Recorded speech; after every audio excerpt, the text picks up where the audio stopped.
How much time do we need to give it, or we're live You're and good. we're all ready to go? Totally. All right, so let's call this meeting to order and stand for the pledge. Pledge allegiance to the flag of the United States of America and to the republic for which it stands, one nation, under God, indivisible, with liberty, justice for all. As a way of respecting, honoring, and creating awareness about our past, we begin our village board meetings by acknowledging that New Paltz on the ancestral land of the Munsee, Esopus, and Lenape people. And I urge everyone to go check out our agenda. It's also in the minutes after meetings, to click through some links and actions that can be taken, to back up this land acknowledgement. First things first, we have to approve our agenda for the night. We had a few additions though. So I would like to motion to add onto the consent agenda, Wendy's TerraCycle program startup pitch that we all got an email about.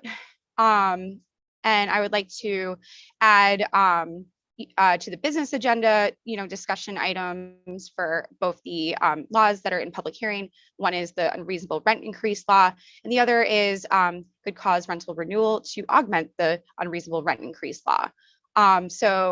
A motion to approve our agenda with those additions. Second. All in favor? Oh. I'm certainly in favor. I just thought we were putting the TerraCycle on the next one, but that's what I thought I read, so I was just checking. No, but the mayor thought we could stick it on tonight. Okay. I haven't really looked at it yet.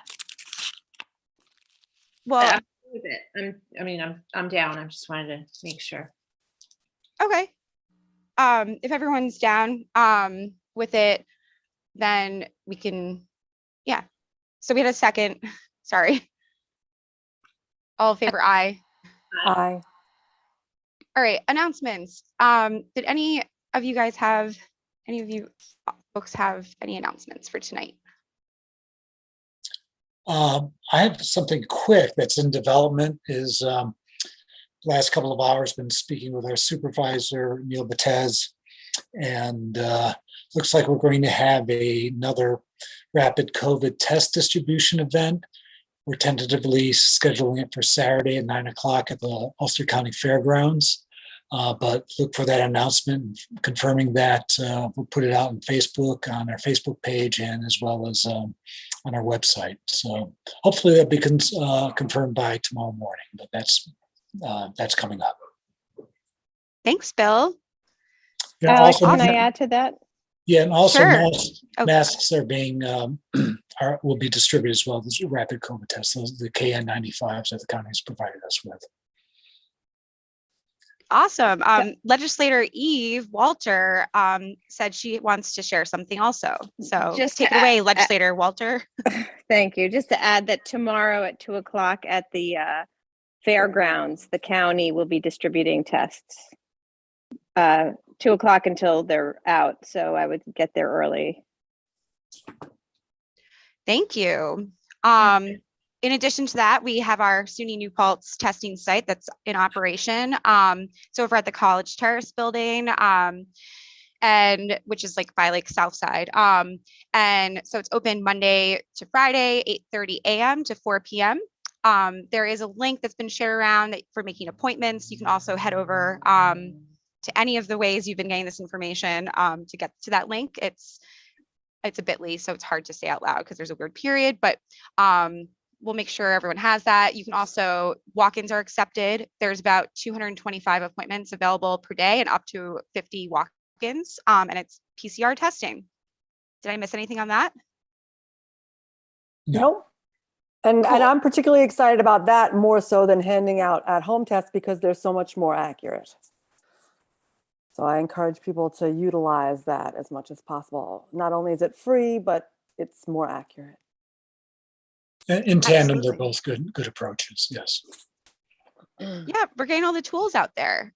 Anyone else have other announcements before I jump into a few I had? I do. Sure. The town continues to seek volunteers to join the New Paltz Police Commission that is being formed. There'll be some initial training and then one meeting per month, and currently meetings run about an hour. And there'll also probably be a few emails. We're particularly in need of folks from traditionally underrepresented communities, and community members interested in volunteering should send a letter of interest to assistant@townofnewpaltz.org. We're also always looking for new members of the Zoning Board of Appeals for the village. The ZBA meets on the second Tuesday of the month at 7 o'clock, and those meetings usually don't run too long. And in fact, the last 3 meetings, the last 3 months, we have not even had a reason to meet. So, it's not a huge commitment. So anybody who might be interested can contact assistant@villageofnewpaltz.org. And to pick up on that, the volunteer topic, Ari and I established a new email address for volunteers. It's called volunteer@villageofnewpaltz.org. So if you're interested in any of the many positions we have that we need volunteers for, or just like to send an inquiry or have questions about how to volunteer for the village, it's volunteer@villageofnewpaltz.org. And that's up and running now. That's awesome. Thanks, Bill. Thanks, Guys, Ari. what a good team. I love it. Thank you. Cool. So volunteers needed for all sorts of things. I have 2 announcements. One is that with the Office of Community Wellness, we are helping, install or get these emergency Narcan boxes installed in places around the community. So we're trying to figure out some more spots for these. If anyone has ideas of, a place that, gee, I wish there was a Narcan box right here, reach out to us and we can connect you with Phoenix and the folks who are leading that effort for sure. They're also continuing to provide free monthly live trainings on Zoom. It's the first Wednesday of the month at 11 a.m. And we'll keep sharing that on all the different platforms. They do have it available 24/7, 365 days a year. A web-based training option available. It's over at opioidpreventionnp.org. And then you could get the free Narcan kits delivered. As well as, there's other spots you can meet up to get the kits. So there's a lot of different options to make sure you can get Narcan, which is one brand name of naloxone, reverses the effects of an opioid overdose and saves lives every day. And I do want to mention they can also schedule trainings for staff of local organizations. So if any of you are involved in a group and you want to get your whole squad trained, please do reach out to Phoenix, 845-256-5014. If you prefer email, you can always get in touch with all of us. We can connect you with Phoenix. We'll make it work. The other announcement I have Phoenix is and I are actually having a conversation about that tomorrow. So if anybody has a local business and you want to have a Narcan box located there, please let us know. We really want to get them, as widely spread out as possible. Thank you, Stana. It's really important. Really, literally takes a village to tackle this issue that we all know we're suffering from greatly. The other issue is the New York State eviction moratorium does end this weekend on the 15th. I do want everyone to know, that doesn't mean like automatically you can be removed from your home or anything like that. It means processes are still in place. You are not evicted unless you go to court before the judge. The judge signs, an order, a warrant of eviction, and then that goes over to the sheriff's department. And then at some point, the sheriff's department is who executes or follows through with that eviction. So don't self-evict yourself just because that statewide protection it looks like it's ending. And there is assistance out there. Things like Legal Services of the Hudson Valley, reach out, we can connect you with them. As far as landlord assistance goes, there is a program through REPCO, and I shared that with all the emails we had on the rental registry. And I'll keep trying to find more resources to share around widely. That's all I have for announcements. Everyone else good? I just, now that we're in winter and snow is happening and ice, just to remind the community that if you have a sidewalk in front of your home or business, that it needs to be shoveled 24 hours after the snow to keep it clear for those of us who are on foot and to keep our community safe. Oh my gosh, thank you for that really important reminder. It's funny because I had drawn snowflakes in my notebook and had no idea what that meant. So thank you, Michelle, for reading my mind. Sweet. All right. So that was a lot of announcements. Thanks, everyone. So now we're going to move over. We have 2 public hearings on the agenda for tonight. Since it is our first meeting of the year, I want to remind everyone just of the rules of procedure, that the board adopts every reorganization meeting, which is in June. So like basically, we're going to limit comments to 3 minutes. If you feel like you have so much more to say, we totally want to hear it, but it might be best to just send it by email to assistant@villageofnewpaltz.org.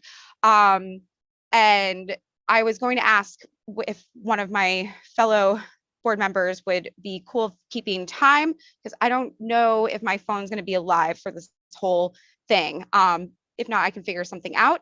In your comment, if you're able to, like if you're on like Zoom and not dialing in, we do ask if you could put your camera on, because it helps, because this whole feed goes over to YouTube, and basically only cameras that are on the YouTube feed. So it helps, folks who are tuning in, put like a face to the name. And if Ari, I just want to say, if you need help from us to slow down or anything like that, in terms of, which of the laws someone's commenting on, just, let us know. For the commenters, it would help if you, while stating your name, also state, that you're talking about, good cause or unreasonable rent increase, or both of them. That would help. So, Well, thanks so much, Alex. I just want to say, if folks want to raise their hand, I noticed Daniel already did. Raising your hand is super helpful for us to know that you're wanting to speak. right. So using the raise your hand function, it's different on a lot of our screens, but if you need help with that, we can troubleshoot from there. There were also some that were submitted in writing, and we'll read through those after we get through all the live comments. So I guess I want to, just to make things easier, because I do know people tend to talk about both laws at the same time because we're considering them simultaneously. I want a motion to open the good cause rental renewal to augment the URI law public hearing. Second. All in favor?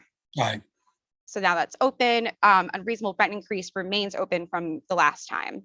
So, yeah, did I have someone who wanted to help with timing before I start calling on people? What are we timing for? Keep people at 3 minutes. I'll keep time. Sweet. Thank you so much. I'll try to also help. Okay, Ari, did you have any idea who raised their hand first? Or do we have a list going? Daniel definitely raised his hand first. Then we have Ruben, then Amanda, then Matt.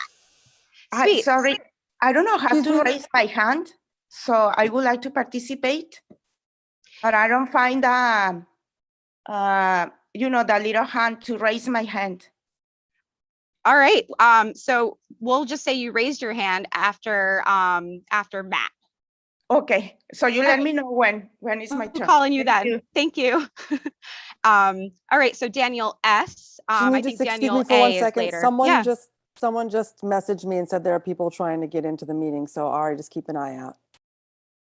I've admitted everybody and it pops up. I don't even have to keep an eye out. I get a little box that pops up. So Cool, thanks. if folks are having trouble, it's not on our end. Yeah. Thanks for the heads up. All right. So let's get going. So Daniel S., if you wanted to go first. Hi, I'm Daniel Shara. I can't seem to start my video. If you want that, it looks like a host has to do something. I just asked you to start your video. Please start my video. Oh, okay, so I'm going to start. Thank you.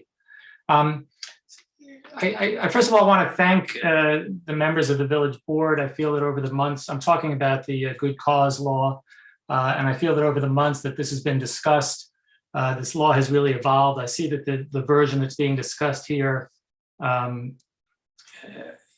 think has taken in many landlords' concerns and many renters' concerns. And I think, so I just want to say I'm a landlord and I'm basically in favor of this law. I think it provides good protections for current tenants. There's a few technical tweaks I want to make to this, which I'm going to mention right away. But the other larger point I also want to make is that I would like to see this passed, but also along with some very important and to me very easy modifications, probably in our zoning, that allows and will promote greater housing, which I think is the real solution to what's going on. The few tweaks that I think are important on this law as it's written right now, to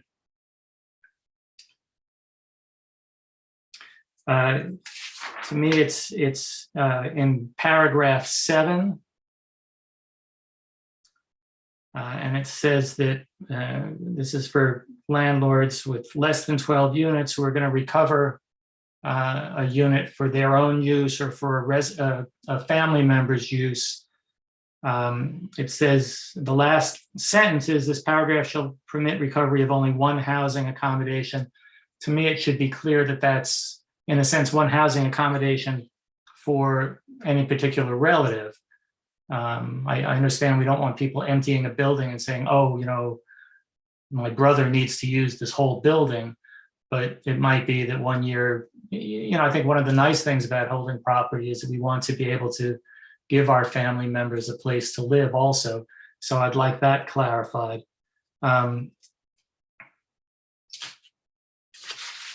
The more important thing, and this was, and I appreciate seeing it here, it was something I brought up a long time ago in section 129.34, the right to relocation payment for a no-fault eviction.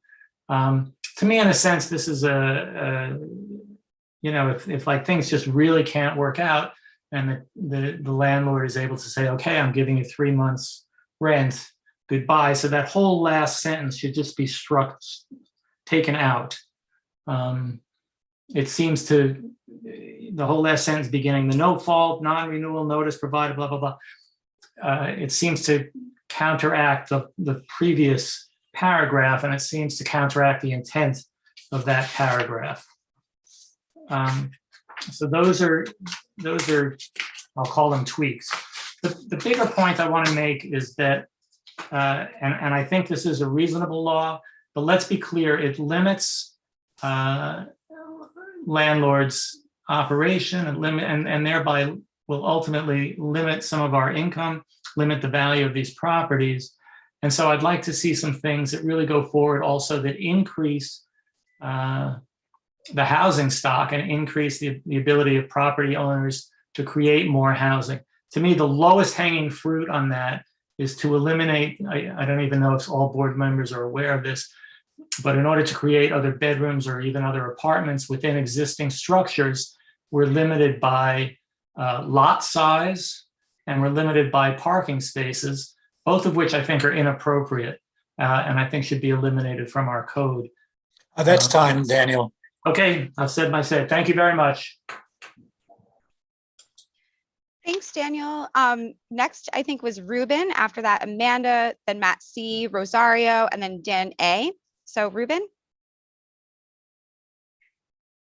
Thank you. Hello, I'm Ruben Cash, 17 years old from Glenford, New York. I'm here to support Go Cause Eviction. I wanted to, what would be more important? Someone's housing or a landlord's income? Every landlord that I've heard speak or know of as a new landlord is not impoverished. They have enough space to rent to another person. So just by way of having that on top of what they live in, they're not impoverished. There's many, many tenants who cannot go to their second home if they're evicted. And the moratorium expires Saturday, and like a lot of people will be evicted, thousands. Even though it's not necessarily true, it's gonna happen because there's a lot of greedy landlords. And that's not every landlord, but that's a fact. So that's what I think. And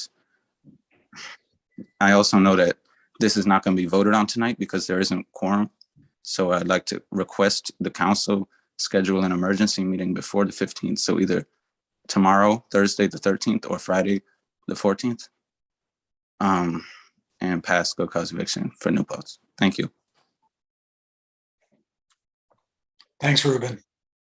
Thanks, Ruben. Amanda was next. Just for the record, we do have quorum, but we're just missing the mayor. But good looks on that for sure. Thanks. Amanda, take it away. Hi, I'm Amanda Sisenstein. I don't have functional video on this computer. Sorry. I am currently a Kingston resident, but I lived in New Paltz for 20 years and advocated for tenants' rights in New Paltz for 20 years. I still do, though I don't live there. And I still do absolutely consider myself a part of the New Paltz community, always will. And I fully support the passing of both of these laws being discussed tonight. Housing was a nightmare before COVID, and now it is a hellscape. I don't know if I can say that in a meeting, but I did. So it is an absolute nightmare. And I myself, I'm in a good housing situation right now. If I was to lose this situation for any reason, I would probably have to move to like the middle of nowhere because it'd be the only place I could afford to live. So right now, these protections are just extremely important. One, just to even address the issues that existed before COVID, but now to alleviate the fear and the suffering of tenants in these moments. I mean, we've already throughout this pandemic, we've had people losing their housing, people being shuffled from place to place, people being put in just disgusting housing through DSS that nobody here would want to live in. Places that should be condemned. And they're running out of places to put people. So we lost Chiz in Kingston, which was kind of a place of last resort for a lot of people. And those people who were living there have been flung all over the county. And that's kind of what's happening. People who lose their housing end up somewhere in Kerhonkson where they can't access a bus, where they can't get to the grocery store. So we really, really, really need to do everything we can to protect tenants here in New Paltz and all over Ulster County right now. And these laws are great steps in the right direction. Thank you. Thank you. Thanks, Amanda. Next up was Matt C. And then after Matt will be Rosario, Daniel A.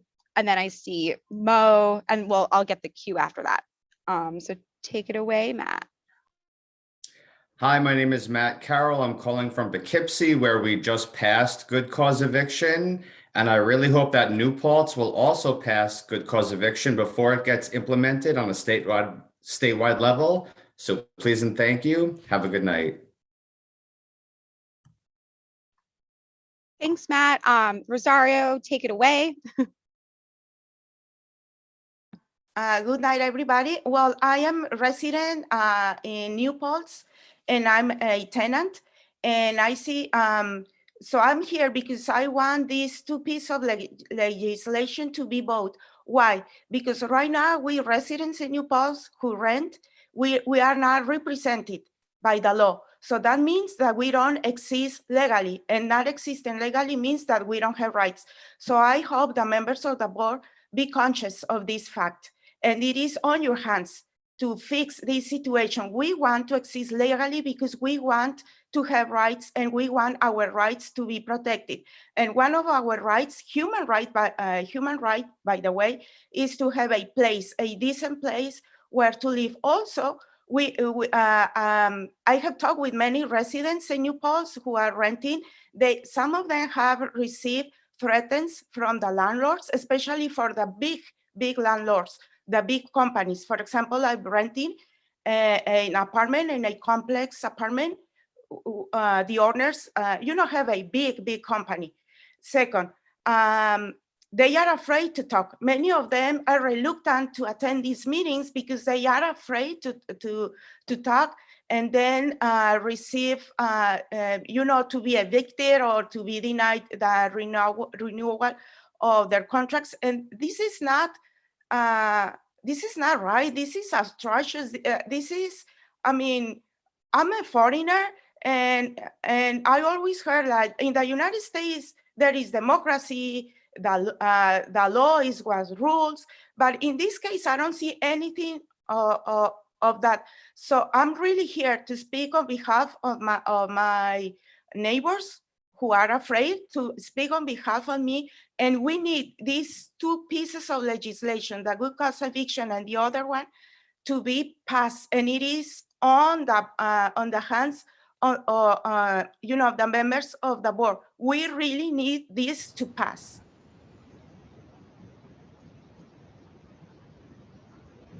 Thank you, Rosario. Thank you, Rosario. Next up was Daniel A, and then we have Mo, and then Liz, Ben iPhone, Robert, and then Victoria Morel. So Daniel, go for it. Hi, everyone. Can you hear me okay? All right. Hi, thank you, Alex. It's good to see all of you. My name is Daniel Atona. I'm a SUNY New Paltz grad and an activist with Mid-Hudson Valley Democratic Socialists of America. I'm speaking up on behalf of members of my organization who live in New Paltz. These two bills are not radical bills. Some landlords and developers are trying to make good cause sound radical. These bills would simply offer bare minimum protection for tenants who pay their rent and follow their lease. I helped play a role in organizing the community to pass good cause eviction in Newburgh. That law took effect on January 1st. The sky has not fallen. The world has not ended. Landlords have not been driven into bankruptcy like they claim they would be. Things are fine. Like I said, these are not radical bills. Good cause eviction is not a radical policy. People should not, it is not radical to say that people should not be evicted just because a landlord wants to double or triple someone's rent so they can make higher profits and bring in wealthier tenants. If someone is living in a home and playing by the rules, there's no reason they should be forced out. They should have their lease renewed and they should be able to stay there. That's what creates stable, functioning communities. Thank you so much. And I hope that you will pass these bills as soon as possible. Thanks, Daniel. Next up, we have Mo, and then after Mo will be Liz.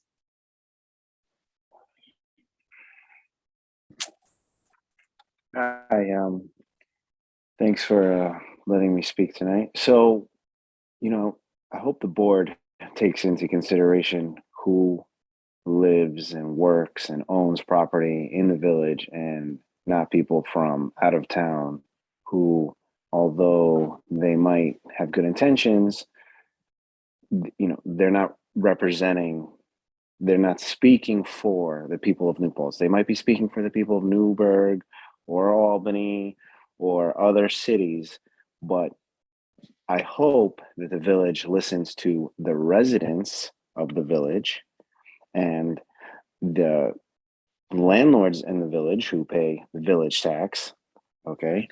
And remember that there still hasn't been data on this problem that the village board says is rampant and all these outsiders say is rampant in New Paltz. The landlords still have yet to see any data that says X amount is experiencing this and X amount has happened to these many people. It's because of this exact reason. So I think good cause eviction is a problem in other cities. I don't think it's a problem in the village of New Paltz. I also want to tell a very short story. I have a property on Grove Street and that I recently sold. It was next door to Tom Olson, the head of the historic committee. So the tenants there, they were on the dean's list, all 4 tenants, and there was a continuous noise problem. Now, if you talk to them, they'll tell you that the noise wasn't excessive.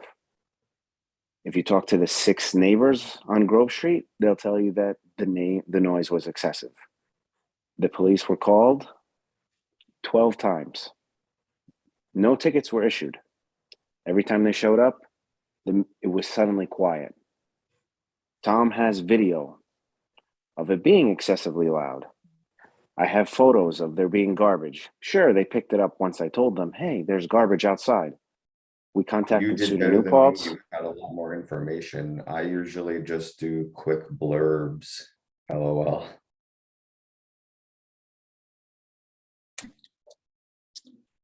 Someone needs to mute their microphone, please, other than Mo. I muted him. Mo, I think you became muted partway through your comment, just when you were talking about 12 different noise complaints. Okay, how's that? Great, thanks, Alex. So 12 noise complaints. So the police were called 12 times. We contacted SUNY New Paltz because I was begging them to stop. Tom went over, begged them to stop. He begged them to stop half a dozen times before I begged him to please call the police. Okay, then they were called 12 times during their 1-year lease. All right, now they wanted to stay in this house. They wanted to renew their lease. The 6 neighbors came to me as a group and pleaded with me not to renew their lease. Now, I didn't renew their lease. I ended up selling the property because I felt that student housing was never going to work on this very quiet residential street, which is, by the way, this house happens to be 1 house away from Main Street. So it's not like it's at the end of Grove Street. We're talking about it's Main Street. You can see Main Street. You could kick a soccer ball there. You could throw a baseball to Main Street. Okay. Hey, Mo, you need to wrap up. You're over 3 minutes now. Thank you. Sure. I'm wrapping up the story now. So if good cause eviction was there, now I understand that, plausibly there's a case that good cause could say, oh, they violated the good cause and I can't renew their lease. They were extremely convincing. They convinced the dean, they convinced Tom, they convinced the police over a dozen times. I promise we're not going to be loud again.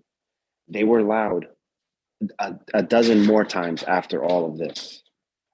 The fact that I had the ability to not renew their lease, and I gave them plenty of notice that I wasn't renewing their lease, okay, saved this entire community on Grove Street the headache of waking up in the middle of night, of calling the police, of feeling safe in their homes, of having their kids sleep through the night. Okay, Mo, thank you so much. Okay, I'm wrapping up. We got your point. Thank you. Thanks, Mo. Next up, we had Liz. After Liz is Ben iPhone, and then Robert with no last name, Victoria Morel, Adele, and then Faith Nichols. So Liz, take it away. Okay, thank you. I'm going to read a prepared statement. Hello, thank you for taking public comment today. Together as a community, we've gone over many of the suggestions and real-world implications of the good cause eviction law. Overall, I think that this law is divisive and problematic. While I know that the intent is to protect tenants, I think this law misses the mark in many ways. It also takes away the rights of property owners by removing their right to contract freely with a start and an end date. I completely understand and agree that tenants need strong protections. I also share everyone's concern about affordable housing options. This is a much broader issue than just our village, and our problems have more to do with big picture items such as supply and demand, current regulations on properties, zoning, the cost of building materials, and the labor to build and taxes. I do not think that landlords should shoulder the burden of these much larger issues. I think that our government should work to protect all citizens and come up with less divisive ways to do so. New York State has very strong protections for tenants, and I think that if the board was able to find a way to strengthen the enforcement of those existing protections, you would have what you need to keep tenants safe, happy, and healthy. I share that goal with all of you. I wanted to ask you once again to not pass the good cause law. I also wanted to make sure that you keep the public hearing open while we review this new version of the law. I wanted to bring up a few specific items in the current proposed legislation. The first one's section 129.33, paragraph 7. I'd like to get more clarity on the line, this paragraph shall permit recovery of only one housing accommodation, period. Does this apply to only one building, or is this supposed to mean one unit for the lifetime or as long as you own, all your properties? I ask because I have 2 children and I have my parents and my in-laws, and they're all getting older. I'd like to be able to care for my family and provide them housing if they should need it. I would understand if this applied to 1 unit per year or something along those lines, but not a lifetime limit of 1 for your entire family. In paragraph 11, I also think that saying the lease has to be substantially identical is problematic. Many times a follow-up lease has to be fine-tuned now that you know each other better to foster good communication and make sure that all tenants are safe within the property and also the property is being protected. Section 129.34, there's been some debate by landlords in regards to this clause. Some like it and some do not. I personally don't care for this clause and feel that it could be easily manipulated. I do not understand the last sentence in the first paragraph, which I believe Daniel already brought up tonight. It seems to negate the escape clause concept by allowing the tenant to then refuse the relocation payment. I thought this section was meant to allow a landlord who does not want to renew a lease to give a tenant a 3-month payment to relocate. Liz, it's over 3 minutes now. Thank you. Okay, please keep this public hearing open. And while we work through this new version of the law, or better yet, put this law aside, thank you so much for your time. Thank you, Liz. Next, we have Benjamin's iPhone. And then Robert, Victoria, Adele, Faith, and then I see a bunch more hands popping up. But for now, Benjamin. Hi, can you hear me? Yep, we can hear you. Okay, I apologize. I didn't know it was going to be video. I thought I could just do an audio, so I'm going to do an audio real quick. My name is Benjamin Miller. I am now a former village landlord. Over the past year or so, I have liquidated the properties that I owned in the village, and I have done so because I feel forced out largely by the unbalanced legal environment that's been created for landlords in this situation. Tenants have plenty of rights, and they should. Landlords should also have plenty of rights, but those rights are being taken away. Property ownership and the rights to that property is important. Poverty, as saddening and upsetting as it may be, is not an excuse to legalize theft, and that is what I believe removing expiration dates from leases, which is essentially what this is doing, and ensuring that people will have lifetime tenants whether they want them or not, that's wrong. This is a taking. It should be illegal in my opinion. It will certainly chill real estate investment, real estate improvement, and real estate competition. These things are all the things that help tenants. Tenants want to have a wide selection of people they can rent from, properties that will be improved, and landlords that will continue to purchase and develop properties in the area. The more rights that are taken away, the less likely it is that any of that will happen. The outcome is that there will be consolidation. There will be fewer and fewer smaller landlords. As you can tell, people are selling. I'm not the only one, not the first, won't be the last. The big landlords will control the entire housing market. This will make costs go up significantly for everyone. These laws do not remove inflation, which is hitting us very hard right now. These laws don't remove the enforcement issues and communication issues that the police in the village have with problem tenants. Since you've removed most of the tools for landlords to deal with problem tenants, and that's what this is attempting to do now, the police in the village would have to take this job on, and they are clearly not ready for it, as we can tell you through all the stories about problem tenants that we have.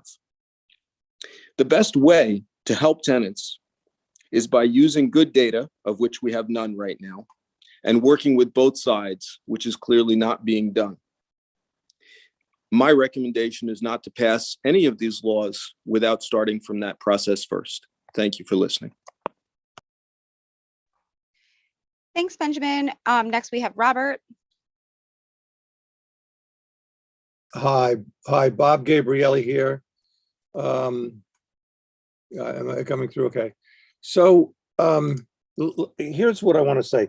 Laws should be fair. They should be fair to everyone. Should be fair to all parties.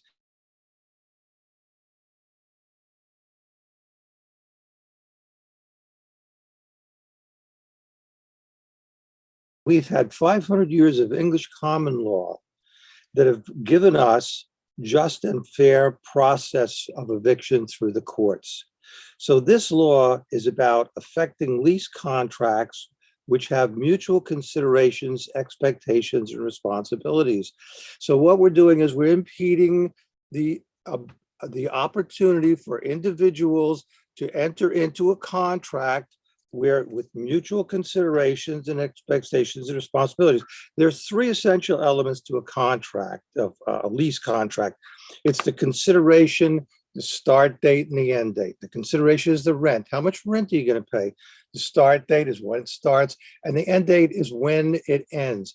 When the tenant says and promises, I will leave. I will return to the landlord his rightful private property. So now we're saying the government is saying, whoa, you can't do that. This is a government where we have a right to marry who we want, live where we want. But all of a sudden, government is saying, you know what? If you allow someone in your house, you can't tell, they can't promise you when they're going to leave. So it usurps the landlord's right to recover his own property, but places no burden on the tenant. So there you go. Here's an unfair law.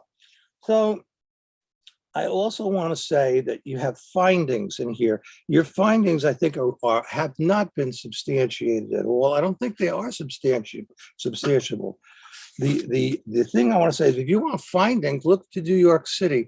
Everyone with a fair mind that does early research says that the reason we have slums in New York City predominantly because of rent control. Rent control is hampered the ability of landlords to improve their property, and it gets in a desperate spiral, and this is what you're doing. You also, the biggest thing I hear is that, people don't have a right to live here. They have to live in other places. Well, wait a minute now. Wait a minute. Isn't it a fair market? Don't we live in a capitalist society? Don't we have a right to charge what we want? Do we say to landlords, you can't charge what you want? Those are the big issues. The small issues in the law are myriad. I don't know if I can go through them quite a bit, but if you want to take some stuff out, 129.33, if you just jump, it says, no landlord shall remove a tenant. Let's jump to notwithstanding that the tenant has no written lease. There's no end date. And also, this lease says you can give your rights. A tenant can give his rights to anyone he sublets to. You don't want to hear this stuff. I know. I'm out. I'm out. Thanks, Robert. I really, Time's up. yeah, just terrible. Thank you. Yeah, Thank you. right. Thanks, Bob. Next is Victoria. Hi, can everybody hear me okay? Great. So my name is Victoria Morell. I'm an alum from SUNY New Paltz. I was also a New Paltz Village resident off and on for the better part of a decade. And I still consider the Ulster County as well as New Paltz to be my home. I currently am a New York City resident and have been planning for some time now to make my way back into New Paltz. However, I'm finding that the rent in New Paltz has become increasingly unaffordable to the point where 2-bedroom apartments in the village of New Paltz cost more than my 2-bedroom apartment in Queens. With that said, I am in support of good cause eviction for all of the reasons that were already stated here today. It provides affordability, makes sure that New Paltz's housing stock remains affordable, and it creates a situation where we'll be promoting safer housing stock. I would also like to respond to some of the concerns that were stated about landlords' bargaining power and power to contract by reminding the board that a lease between a landlord and tenant is a contract that already exists with unequal bargaining power. Landlords often have more information, resources, and legal expertise at their disposal. This good cause eviction proposal would provide tenants with more agency, and it simply levels the playing field by allowing tenants to have the power to decide whether or not to renew their leases. That creates a stronger community for everybody in the village. I know that people are saying it might work for Newburgh, it might work for Poughkeepsie, but I actually think that it's really important that the village consider what's working for Newburgh and Poughkeepsie and for the surrounding community. The state is considering good cause eviction, and there's no reason why New Paltz should lag behind the state of New York or should have policies in place that don't match the progressive policies of the rest of the state. So for those reasons, and to promote a stronger village for everybody, for people like myself who want to return, for people who are already there, I strongly encourage the board to vote in favor of good cause. Thank you. Thanks, Vic. Next is Adele. After Adele, we'll have Faith, Matt, and Rachel. So Adele, take it away.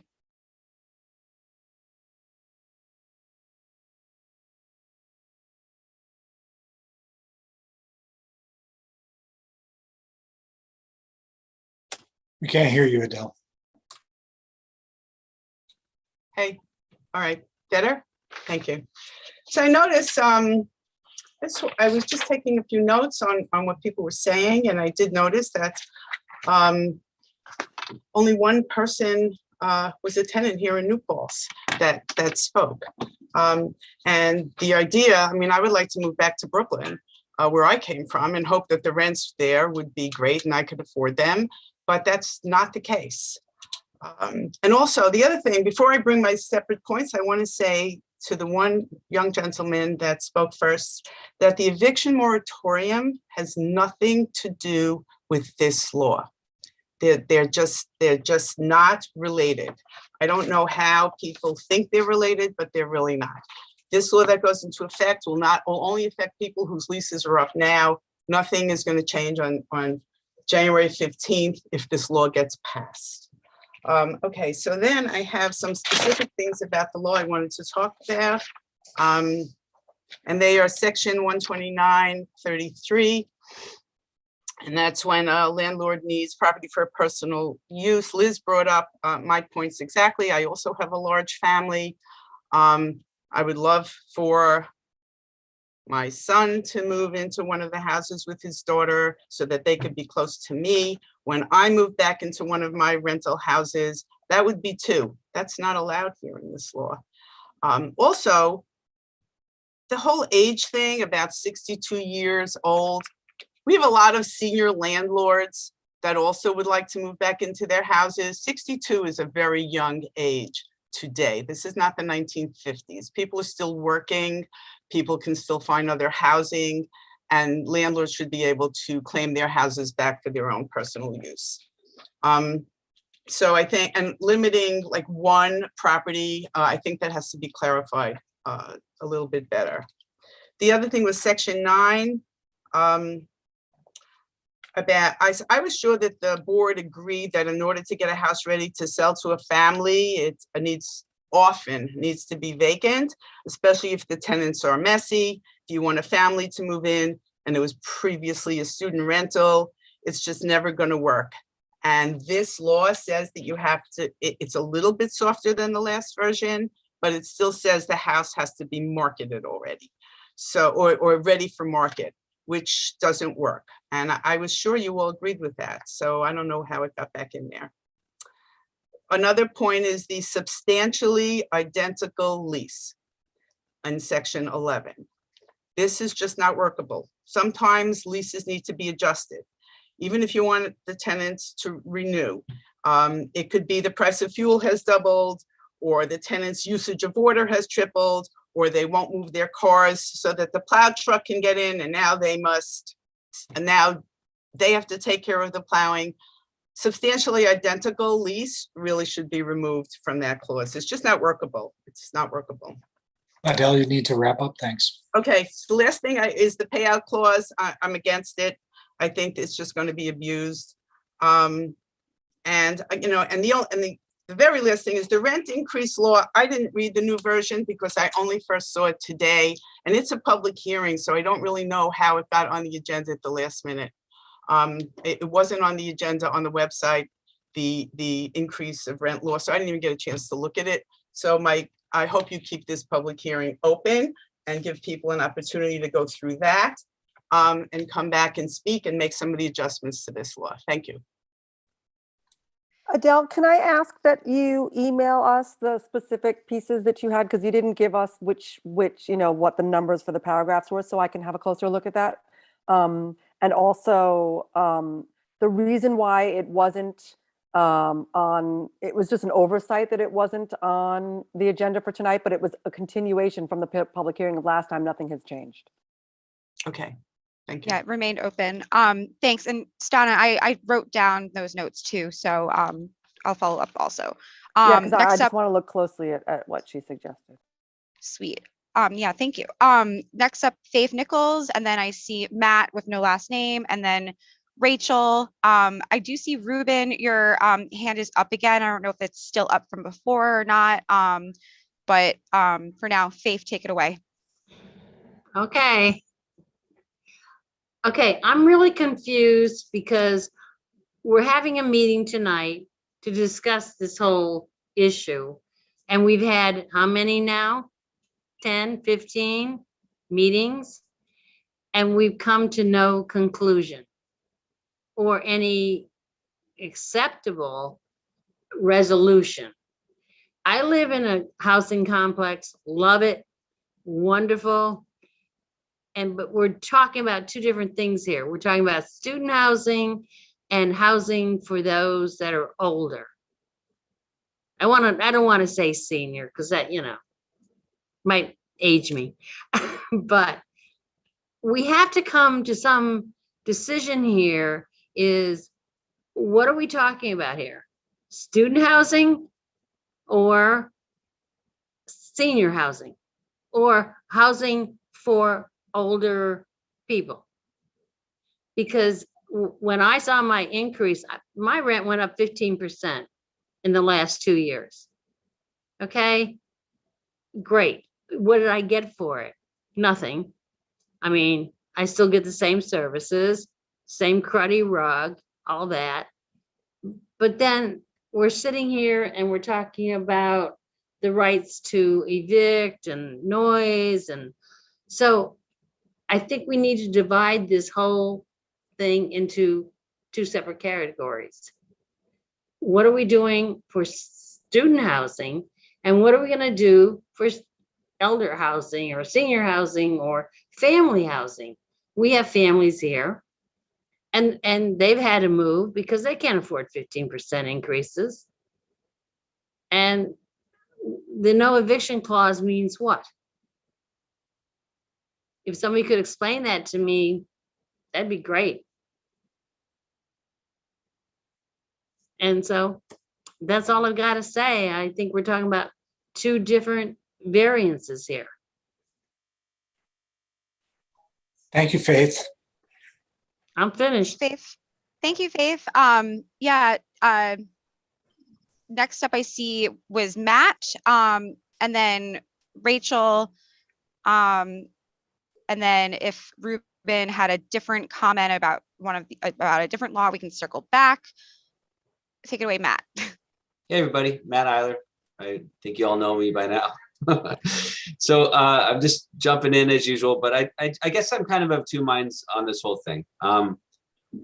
I do definitely appreciate the continual public hearings, even though Faith is saying it's gone on too long. I understand what she means, but I do appreciate it. I do think, like Daniel was saying, that some improvements have been made to the law, and I certainly appreciate that. I feel like some of our specific comments have been heard, and I do think the language overall has improved, and I think we're continuing to work on it. So all that's great. But on the other hand, and actually I do understand the underlying concern too, that rents are high for some people, but I agree that it's a complicated equation. Just sort of hitting on things we've been talking about for a long time. Just general concerns I have with the law are just It is a problem here, but to what degree? I do remain concerned that, just as board members, you're representing our community.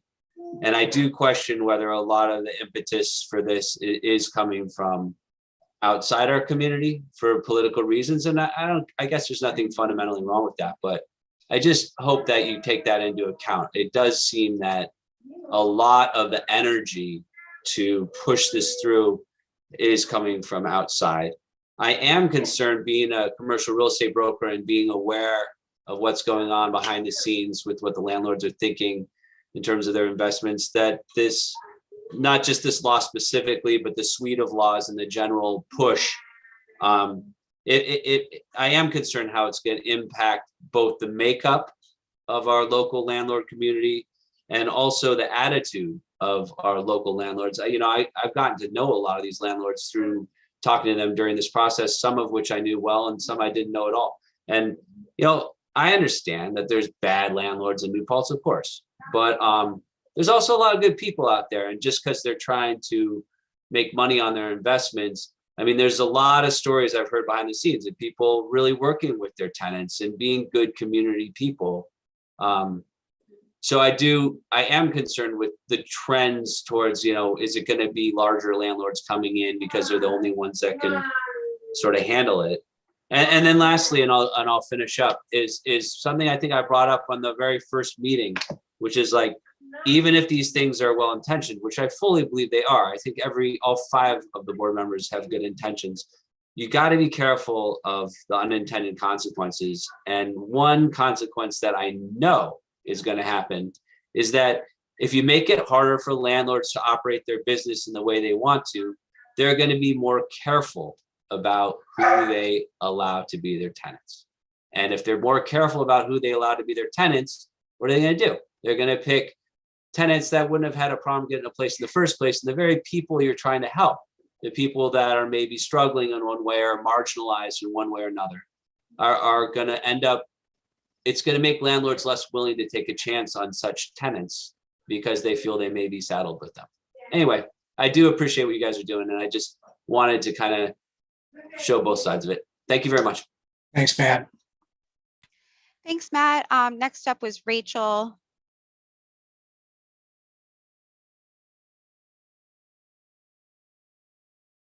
Take it away, Rachel.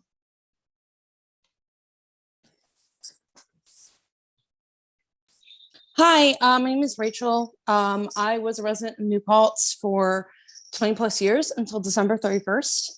You're looking at my rent controlled apartment in Queens right now, where I currently reside. It's fine. I'm just calling in. I have supported good cause from the jump since other municipalities started doing it, which was a really long time ago. I was unable to make public comment, however, because I was a renter here. My landlord was a super cool guy, like a really great guy. But I needed my lease renewed if I was going to stay here in New Paltz. And so I didn't know if I was going to move.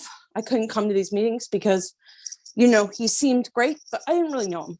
And I was afraid. I was afraid that if I came, he was going to jack my rent up, or, like make the rent would skyrocket on me. I couldn't stay. Again, I have had like a really great landlord here, and I want to say that I don't think those things would have happened. But when it's your home, you have to be careful. And, one of the things that good cause eviction allows people to have is freedom of speech. While I was in New Paltz renting, I felt uncomfortable calling my landlord to fix problems on all of my rentals. I felt that even if there were serious problems, I lived in one rental with a serious mouse problem. I felt that if I called my landlord about enough things, he would not let me re-sign the lease, because it's happened to many of my friends. So I lived with an active mouse problem. And, I fixed my own sinks and I dealt with everything by myself because I knew that this could happen because I lived in New Paltz. And because I had very little protections compared even to the rest of the state, you know, I'm a great tenant, not to brag, but I'm like a really good tenant. I pay my rent early so I don't forget, like, and I still felt scared, you know, because I had no protections. You know, the village specifically, you know, people may want to think it's not like Newburgh or not like Kingston, but most of the residents are young and poor, or even like me, young and middle class. You know, we can't afford to buy. We have to live in apartments in order to live in New Paltz. New Paltz was my home for many years. It's where I grew up. I realized I couldn't stay. One of the reasons I realized I couldn't stay was at my last rental, there was a serious safety situation where another resident was stalking me. I was concerned that if I went to my landlord, he might decide. And again, my landlord's like the greatest dude on the planet. I know he wouldn't, but I didn't know. No. I was concerned that my lease would not be renewed if I told the landlord what was going on. Eventually, I came to the conclusion that it was time to leave. I'm in Queens now. Again, in a rent-controlled apartment that, you know, seems fine, but, you know, I'll make sure to watch to see if it becomes a slum overnight. I have so many more protections in Queens than I do now. This apartment, this rent-controlled apartment, is better maintained than half of the rentals I lived in New Paltz, including one with such shaky wiring that my lights would flicker if the upstairs tenants walked around. Again, in conclusion, I work with young people all across the country at my job. I'm horrified by how much further your dollar stretches in almost every other community than in New Paltz. New Paltz. I'm horrified at the kinds of rentals we're expected to accept. I'm horrified by how many people are illegally put into those rentals and how many people can't complain. Hey, there are too many people living in my rental. Hey, Because, Rachel, yeah. it's time's up, hon. All Time's right, up. thank you. Thanks. All right. Good to see you. Thanks, Rachel. Good to see you. Miss you being my neighbor. Miss you Next too. up, next up, I see Roger Spool, and then after Roger, Jane Schenberg. And Ruben, again, I see your hand still up. I'm just trying to make sure we get to everyone, you know, at least once. You can I always just follow wanted up to with know an why email. they disabled my camera. Because they said they wanted the people to show their face, but now they're saying. Oh, when you speak, that's all. You ready? Yeah, so Roger, go for it. Yeah, hi. My name is Roger Spool. I'm a landlord in New Paltz. I've talked to the building department. They would consider me a model landlord in terms of how I take care of my properties. You know, in terms of the young lady in Queens who said she could rent there for less money than New Paltz, I'd love to see her rent receipt. And for the last young lady who spoke, if she has a rent-controlled apartment, then she can't be gouged on her rent. The city monitors that very closely. And it is better to have people from the community speaking here because this is where we do live, where we reside in the community we're invested in. But I'd like you to take into consideration is there's already a housing shortage in New Paltz. And if you put too many restrictions on landlords and make it difficult for them to operate their businesses, which it is a business, and people say they're rich and they can afford to give away stuff for free. Well, most landlords have mortgages on their properties, which is part of their overhead and their expenses and taxes and utilities and everything else. And the profit margins are not as great as most people would think they are. What we have is accelerated, you know, value of our property over the years, and that's part of what we take into consideration. What else is happening is, and I can't get into names, but I will say it for myself, that because of all of this stuff that's been going on for the last couple of years, and I have properties in other places than New Paltz, I will be selling my New Paltz properties because I don't want to deal with this nonsense and I don't want to put my finances at risk. And what the result of that's going to be is the prices in New Paltz are too high for any other investor at this point to come in to buy it as a rental. So a family will move in, which is great. I know you want more families in New Paltz, but you will be removing 9 slots of rentals for students. And if other landlords do this, which they will be, you're going to end up with a student rental crisis in New Paltz. So you're creating a problem that I don't think that you've seen coming. And I don't know how you're going to resolve that piece. So there's got to be balance here. I mean, I think a lot of what you're doing is great. I think some of what you're doing has a problem. I think if you do a 3-month buyout for college students to move, you are creating an avalanche. There are many college students that will take advantage of this to get 3 months rent. That's a real nice little pocket money. And you have people in New Paltz who will actually train and advocate with college students to do this, because I've had people in New Paltz, one person who had been in government years ago, who was getting the students of one of my houses, teaching them how not to pay rent and get away with it, except they came to me and told me what was going on, and we nipped that in the bud real quickly. So we need to find more of a balance here. I think tenants do need to be protected. I think rent gouging is unacceptable. But we do need to look at what the landlords need to be able to survive in an appropriate way of being able to not renew for undesirable tenants. Thank you, Roger. Thank you. The other Time's up. one half a second here. The other thing is we had discussed is when we have multiple students in the house who are part of a group, and how we're going to handle that, and that's not addressed in this law. Thank you. Thanks, Roger. Next up, Jane.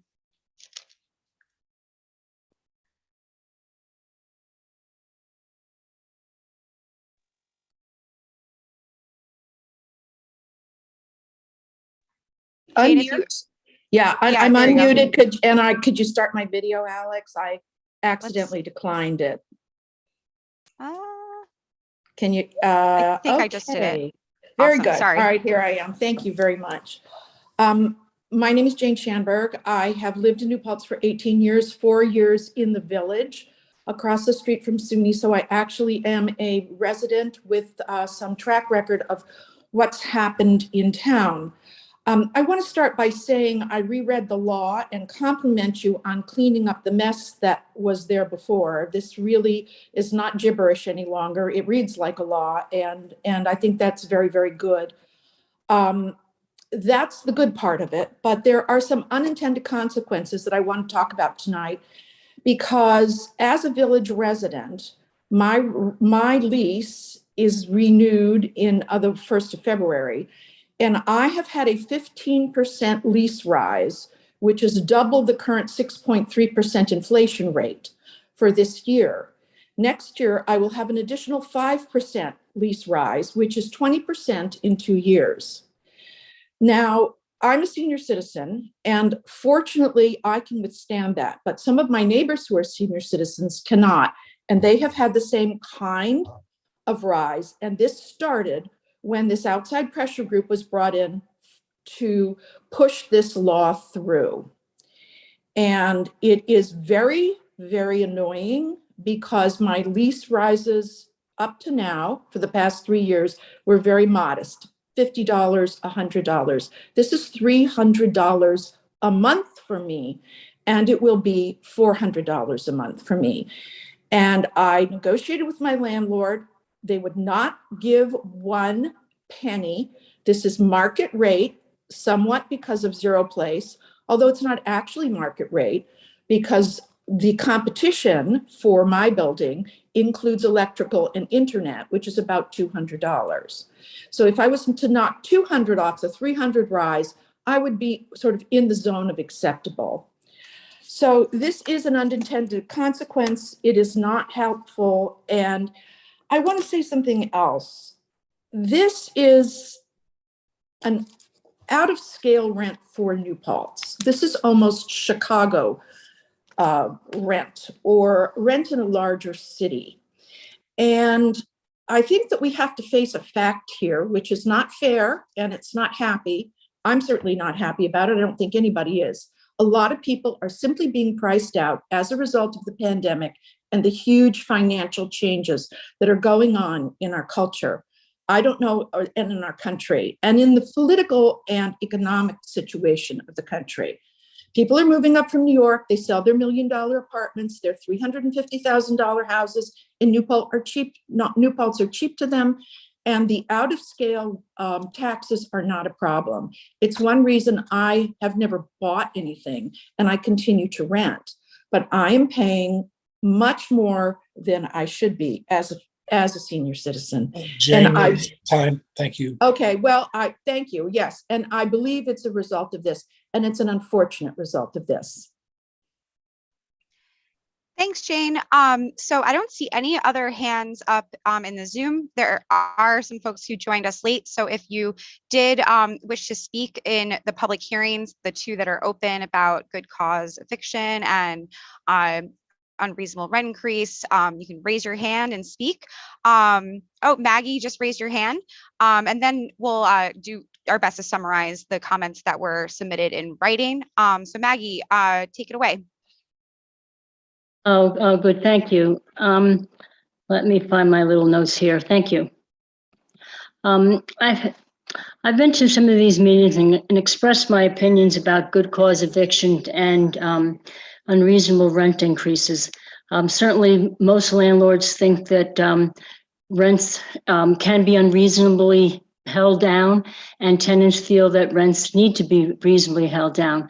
I think the problem is that most of the landlords and even the tenants don't think that the 5% increase a year is a problem, or some of the reasons for the good cause eviction are a problem. But I want to get to more specific comments about that. I wanted to say that after attending the village board meetings and expressing that I was concerned about some inflammatory language, I thought that was changed, and I would agree with others that there has been some tweaking that has improved. However, what I hear from the people who are proposing this and the people who support the rent increases and good cause, rather rent stabilization changes and good cause eviction, is mostly that they can't afford to stay in the village. That people come here, they leave and they want to come back, or they want to stay, and it's too expensive for them. I have to remind people that trying to make New Paltz affordable for the average wage earner in the village is a laudable goal, but it's not rational. We know that the average income of the people living in the village is much lower than it is for the county. And we also know that the housing stock in New Paltz is very limited and very competitive because of students. Students who share housing that's often paid by their higher income parents. And it encourages landlords to take students over families. It encourages 5% increases with every new tenant. Consequently, what the law will be doing is encouraging below average income earners to try to stay where they can't afford.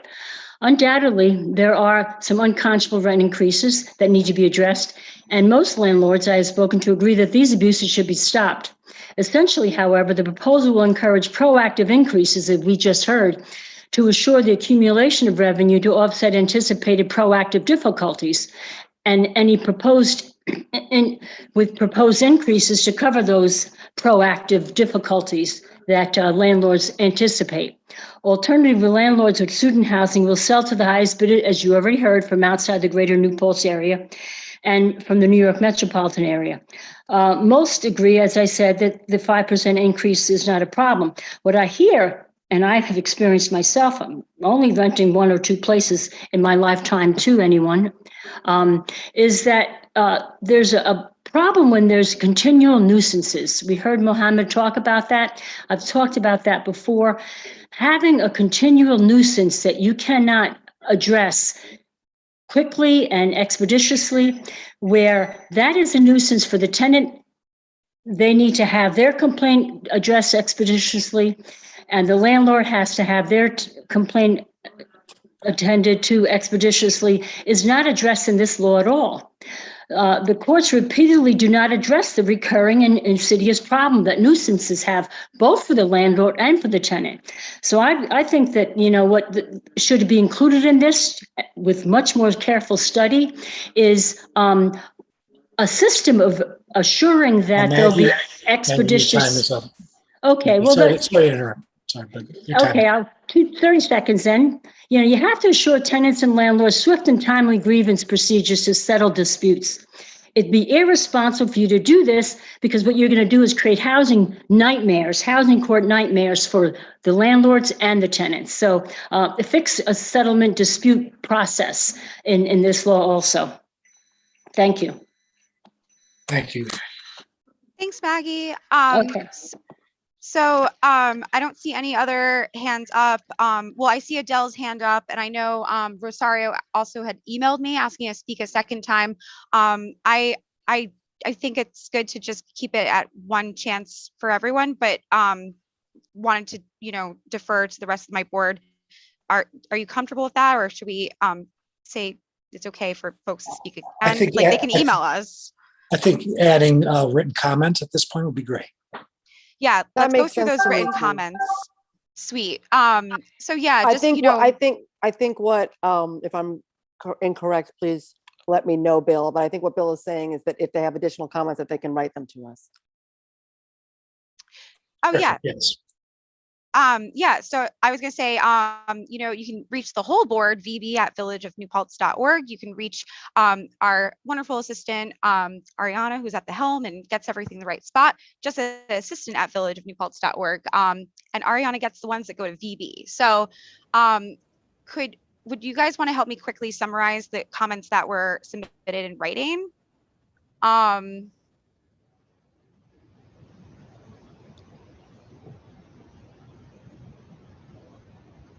Or do you want me to try to do that? I'll help you with that if you like. Okay. I'll jump on. So one is from Eunice, lives in the village of New Paltz, supports both good cause and unreasonable rent increase law. That was easy. Joanna sorry. Dempsey, Eric Keeling. They're both like homeowners and landlords in the village. They have no problem with the good cause eviction law and unreasonable rent increase law. They were renters for many years, so understand what it's like. They believe residents feeling secure in their homes does create better community for everyone. I'll let you take it away. Okay. This next is from Tom Denton. It says the original good cause law for New Paltz appears to have undergone significant revision. It continues to support the fundamental purpose of the law to clarify the terms under which landlords and tenants negotiate renewals of leases and to give tenants protections against unreasonable evictions and rent increases. The newly written law regarding unreasonable rent increases clearly puts responsibility for adjudicating disputes in the hands of the Justice Court. The clauses that guide the court's decisions are clear enough. One hopes the court will be consistent with its conclusions. It might be argued that the Justice Court will be flooded and overwhelmed with cases involving landlords and tenants. That seems unlikely given past history. Landlords seeking to evict must go to court under current law anyway. If the new good cause law succeeds in educating tenants about their rights and more of them choose to take their challenges to court, so be it. It will take a while to evaluate the impact of the new law. One note, should section 2.1 specify a date by which a landlord must present to the tenant the proposed rent increase, no later than 1 month before the expiration of the lease, 2 months, 3? Does the prohibition of non-renewal without good cause offer adequate language to protect a tenant from landlord retaliation when an eviction or non-renewal of a lease is challenged? And that's what Tom wrote. You want me to do the next one as well? If you could, please. Okay. This is from Michael Rohr. And it says, as an owner of rental properties in the village of New Paltz for more than 40 years, I have provided housing for well over 1,000 people over this lengthy time, some students and many older folks as well. One of my tenants is as old as me, 78, and I have others as young as 21. I've had people who have stayed for a decade, which suits me and those like me very well, as turnover is costly. Anyone who has ever owned a rental property would agree that it is not an easy business. Commitment and tenacity are required. Strong and careful management of expenses, as well as the ability to manage various people's needs, many of which may not be consistent with each other. So to get to the point on your proposed local law, unreasonable rent increases of which these comments are directed. This law will have the effect of depressing investment in rental properties, contrary to the stated goals of the law to increase rental housing. This law will unduly and unnecessarily increase a property owner's expenses by creating a legal burden to justify the cost of maintenance and upkeep. Property owners operate on a thin margin of profit. If they are lucky, many years there is actually no cash flow, one where expenses are difficult to predict. To require a property owner to enter into litigation to justify expenses is an unreasonable burden that might in fact discourage property owners from maintaining or improving their property. This is not beneficial to tenants or the community. The law will encourage a lack of property maintenance, which is contrary to the best interests of the village as a whole. This law excludes the impact of property tax increases. Town of New Paltz taxes increased in this year's budget a shocking 9.23%, completely ignoring the state tax cap. It isn't appropriate to allow a municipality to increase costs while limiting property owners' ability to pass on these same costs to those who actually reside in the properties. This law will increase the burden on homeowners who will have to fund the operation of the increased use of the court system. A full economic impact of these impacts should be conducted as part of the seeker process. These impacts need to be carefully considered and an economic analysis applied to understand the full impact to the entire village of the proposed law. Essentially, these laws are the institution of rent control in New Paltz. It is my understanding that in order for rent control to be advanced, a complete and thorough study of vacancies must be established. It doesn't seem that this necessary component was conducted. Thank you for allowing me to provide these comments, and I strongly urge the village not to pass this law as it is poorly thought out and contrary to the best interest of not only property owners, but to the village as a whole. The next one says, to whom it may concern, I am writing today in support of good cause eviction and the it says unreasonable, but it's unconscionable, rent increase laws in the village of New Paltz. This is important legislation that will protect our neighbors when being able to afford housing and stay secure in your home is more difficult than ever. Thank you, Scott. I think it's Corwer. And then the next one is, hello, thank you for taking public comment today. Together as a community, we have gone over many of the suggestions and real world implications of the good cause eviction law. Overall, I think that this law is divisive and problematic. While I know that the intent is to protect tenants, I think this law misses the mark in many ways. Wait a second. Oh, I think we already heard this Yes, comment that's what I was today. just realizing. Yes, that's Liz Elkins. So she made that comment. The next one is, hello, I'm writing to show my support of passing good cause eviction and unreasonable rent increase legislation in the village of New Paltz. Please do what is right, humane, and just, decent by passing this legislation through. As we know, the statewide eviction moratorium is set to expire at the end of this week, January 15th, and many tenants risk eviction unless we pass additional local protections now, today. I believe our community is only as strong as our most vulnerable members. So right now, New Paltz is only as housing stable as my friends living in tents in the woods right now. New Paltz is only as housing stable as your friends or coworkers living in their cars right now. We're only as housing stable as those who do not have homes because they didn't have a right to renew, or the roadmap, the good cause and unreasonable rent increase laws would have provided. Tenants need to have negotiating rights for when engaging with landlords gives tenants a bit more power and a class of people than we currently have. Passing this legislation will allow for a more level playing field for our community members. Thank you, Rebecca Flack, Ulster County resident. And then, to whom it may concern, I support Village of New Paltz passing local laws on good cause eviction and unreasonable rent increase. I agree with Deputy Mayor Alex Wojcik.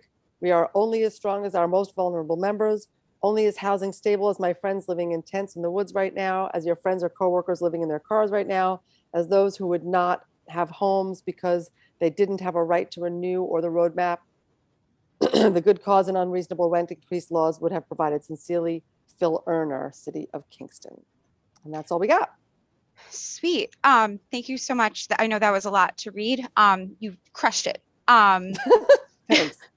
All right, back to the agenda. So there were no other fresh public comments that need to be made. Were there any just general public comments that need to be made that aren't about the public hearings? I didn't see any written ones. If anyone needs to make a comment about anything else, raise your hand or hit us up some other time. Okay. So I motion to approve the consent agenda. Second. All in favor? Aye. Sweet. Okay, so let's move on to the business agenda. For our first item, climate equity and justice related items and updates. Did anyone have anything they wanted to say on that end? I had some good stats. So, you know, just the fact that we have these two public hearings on our agenda do intersect with all of those, you know, issues. You know, I just wanted to point out like that these two laws working together would address, you know, economic injustice issues. It would address mental health issues. It would address, you know, undoing white supremacy. It all intersects. We have the highest rates in the village, in the whole county. So the village has the highest rates of poverty in the whole county, clocking in between 32%, 35%, according to the census. 62% of New Paltz renters spend more than 30% of their income on housing. That's also from the census. According to the Ulster County Housing Action Plan report, more than a quarter of village households are severely cost burdened. 79% of village tenants who participated in the Landlord Tenant Relation Council's What's Your Rent Burden survey said they're spending well over 30% of their monthly income on housing costs. That doesn't include groceries, healthcare, anything like that. 57% of respondents spend 50% or more of their monthly income on housing costs. You know, in terms of, there's all these connections in terms of like drug overdose mortality rates, and also just other mental health issues like rates of suicide that connect with having stable housing. And our county has a higher drug overdose mortality rate than the rest of the Mid-Hudson region, as well as New York State outside of New York City and the nation as a whole. And our homelessness rates in our area also are not ideal.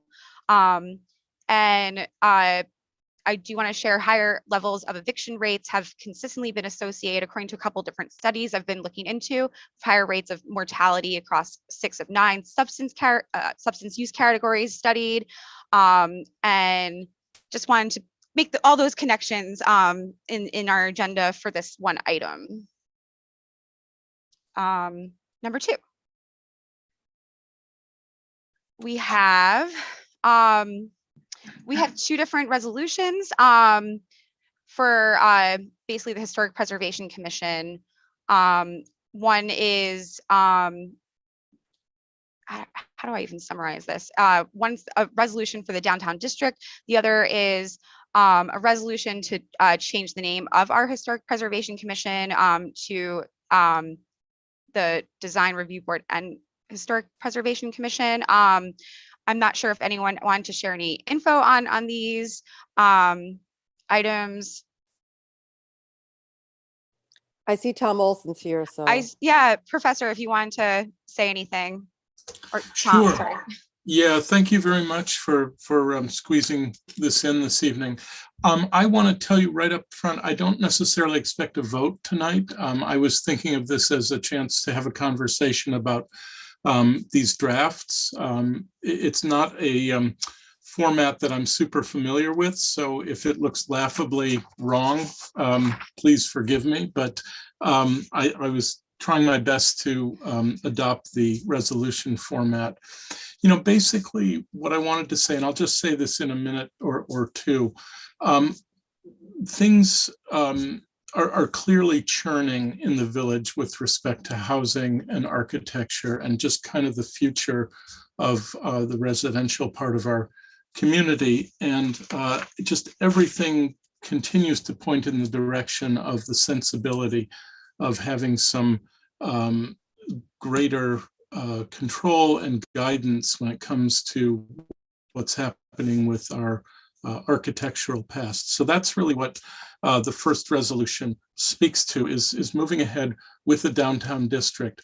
What I wanted to add is that just this week and in the previous weeks, I've had email conversations, and then at our last HPC meeting, direct conversations with residents on Wirtz Avenue and on Elting Avenue. And the sentiment seems quite strong to include those sections in whatever the map ends up looking like, should we go ahead with the downtown district. And I think those are very sensible add-ons. And so this is something that we'll continue to do a kind of listening tour about. I especially want to hear from people who are more skeptical than the ones I've heard from, because I have heard only from people who are strongly in favor of this so far. So that's the first resolution. The second has to do with our name change. And really what's going on there is two things. We see, with the addition of a second district, a much increased role in just design review, just looking at projects. And we hope also fast tracking whatever we can. I really want to stress that we're not looking for more work for ourselves. So we're looking for ways to expedite projects that have low significance and don't pose any kind of long-term risk. The second thing that's going on is that preservation, which is kind of the historic preservation, which is what our name is now, also kind of carries with it some baggage that it didn't 20 years ago when we formed. And I want to make sure that we're not seen as a reactionary anti-progress group. And that's what the addition of the design is partly intended to do, which is to kind of follow what's going on nationally with the historic preservation movement, which is not about only preserving the best and the nicest, but really thinking about working class neighborhoods, neighborhoods of color, vernacular architecture that may not on first glance look like something that needs to be preserved, but that's very much what's going on at the national level. And we feel like we're kind of getting out of step with where the national conversation is. And so that's the second thing. And then the third thing is something that's been articulated very nicely by my colleague, John Litton, who's chair of the planning board, who keeps saying over and over again, the planning board really doesn't get to do any planning. It's an enforcement board. And somebody in the village has to be thinking ahead to planning and to design review. And the HPC seems to be, at least for the downtown district, the place to do that. So thank you for listening. As I said, I don't really expect anything more than probably a pretty brief conversation about this tonight, but I hope we're taking a step toward a resolution that can actually be put into the form that you'd like and then voted on. So Alex, thank you very much. I'll just stay on if anybody has a question, and otherwise I will mute and eventually drift away. Thank you so much, Tom. Yeah, that was a good summary, and kind of it's good seeing these things that we had kind of discussed at a previous meeting now in writing, and we'll get them into the right format that Ari and Nicole and all of them need for filing purposes and stuff. Did anyone on the board have anything to discuss or anything to ask or say about this, other than we'll keep pondering, get into the right format. It all looks good to me. That's great. Sure. And, for our part, we continue to reach out and to just listen, just to try to get the message out, hear objections, and also hear support, which is really only what I'm hearing right now. So if everybody's good with that, I'm just going to thank you for hearing me and wish you well for the rest of the meeting. I'll stay for a little bit, but eventually I'm going to go get some dinner. Thanks, Tom. Thanks, everybody. Appreciate it. Thank you. Thank you, Tom. Yep. So let's keep that on the agenda, for the next one. And yeah, we'll see that item again.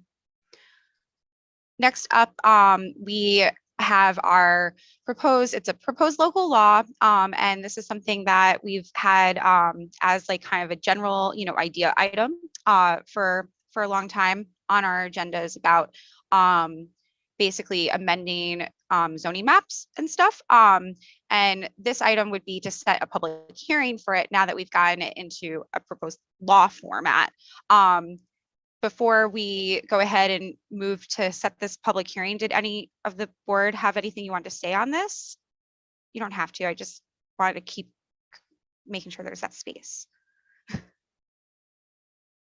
All right, then I will motion to set a public hearing for on the local law regarding the proposed zoning map amendments for January 26th at 7 p.m. Second. All in favor? Aye. Aye. Aye. Anyone opposed? All right. Wait, let me find the next one. Next item on our agenda is loading again.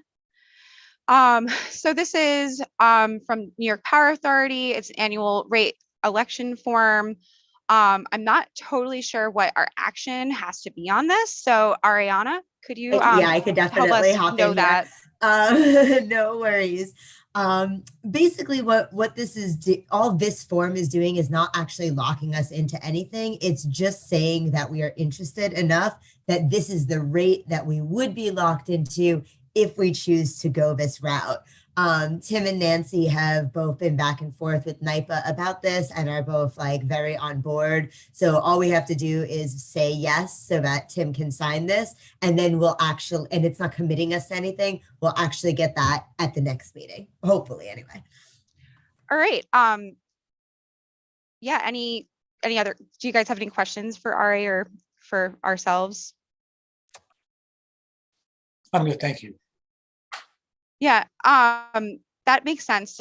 So like I would like to motion to move to the next step with this item. I'm going to say that you authorize the mayor to sign this form. Oh, I would like to motion to authorize the mayor to sign this form, and yeah. Awesome, thank you. And Michelle seconds. All in favor? Aye. Aye.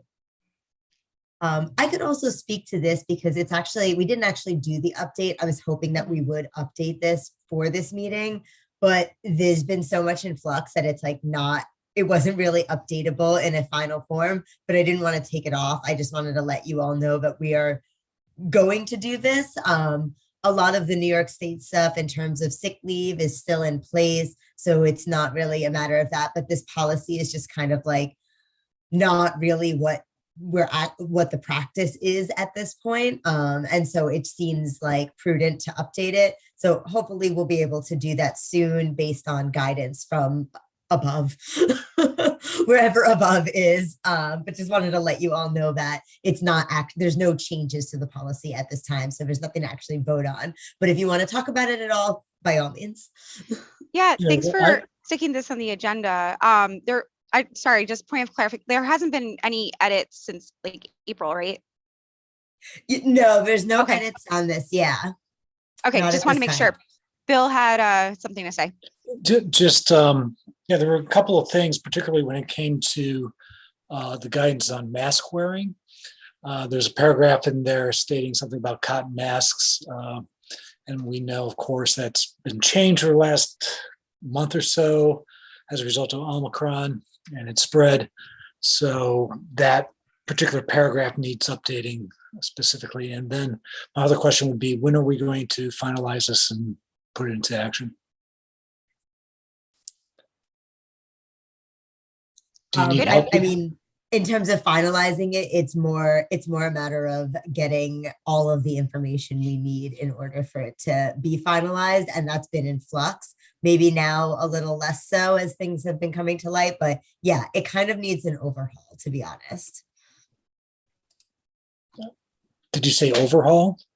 Yeah, I mean, it's just kind of, I mean, the things that like keeping 6 feet of distance is not something that people are necessarily doing as long as they're masked. And so I think like having things that are in here that like are not really what the practice is feels like it feels like we should align it more with what we're actually doing while also giving guidance. Yeah, well, typically, when guidance is given, there's usually, it's dated, it says, then you have revisions. I think we need to come to some sort of point where, we've concluded this is where we are at this particular point in time. If you need help with that, Ari, happy to go through it with you and finish it up, but I think we need to do this. I would fairly love soon. that, Bill. Yeah, so let's talk tomorrow, email tomorrow, we'll figure it out. Sounds good. Thank you so much. Yeah, thanks. I appreciate you guys working on this, and I agree with Bill on, we know that, cotton masks do not help with Omicron, and so like that certainly needs to be revised, as well as what you brought up, Ari.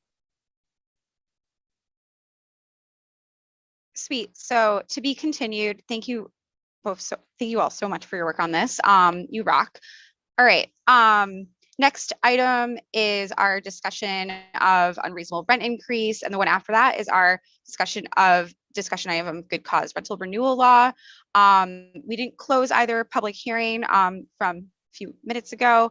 I just want to make sure we have them as discussion items, because especially in light of, the sunsetting of the statewide eviction moratorium, I know that it's not necessarily related to these laws, but it is important to think about just the stress, like pretty much all members of our community are feeling from the pandemic in general, but in particular about housing issues. So it is a good deadline, and something I've been hoping we would be able to, get these passed before that, that next emergency, arose, just to make messaging a bit easier in terms of, where to find all your rights and whatnot. But I also realized without the mayor here, like it would be so silly to even try to, move it to a vote. I don't know what you all are feeling or what else you want to discuss about these laws. But that's why I asked that they be as discussion items too. Yeah, I mean, there were a couple of comments during the meeting that just stated incorrect facts. And my brain is sputtering, but essentially, I think it's important to note that this isn't about student housing or housing for adults over 65. This is housing for everyone. And that's what these measures that we're taking are aiming to protect everyone without discrimination. So it's not, actually we've talked about this before and I was enlightened, there's no such thing as student housing. We don't discriminate in that manner. Yes, landlords call housing student housing, but there's not a genre of that legally. There's just housing, and it's important to protect the rights of everyone, no matter their age or their status. Thank you, Michelle. I was thinking about that as well, and I appreciate that you clarified that.